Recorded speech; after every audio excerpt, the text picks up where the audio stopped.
شاعری بھی نہیں سنا رہی، آزاد نظم سنا رہی ہوں۔ جی جی جی وہ بھی شاعری۔ آج برسوں بعد ایک اتفاقی ملاقات، آنکھیں وہی، میری جانی پہچانی چمن، اور کچھ ادھورے سوالات، وقت رک گیا، پھر اس منجمد لمحے کو چاک کر کے ہیبت ناک حقیقت ابل پڑی، اور بڑی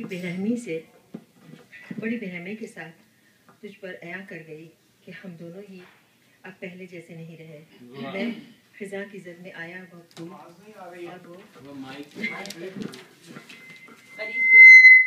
اور وہ خزاں کی زد میں آواز کیا خاص آئی،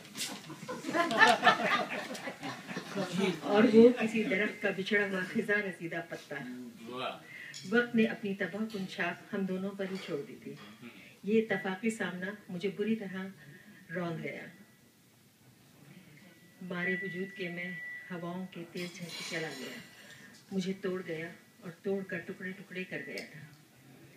نہ جانے کب وہاں وجود لے کر آنسو میرے چہرے کو گیلا کر رہے تھے، تب اچانک وہ میرے پاس آیا، میرے آنسو سے بھرے چہرے کو اپنے ہاتھوں کی رحل میں تھام کر اس نے کہا، بہنے دو ان آنسوؤں کو، اگر یہ نہ بہہ سکے تو پھر بن جائیں گے یہ زہر، دھیرے دھیرے تمہارے وجود کو ختم کر دیں گے، مار ڈالیں گے تمہیں، اس لیے بہنے دو ان آنسوؤں کو۔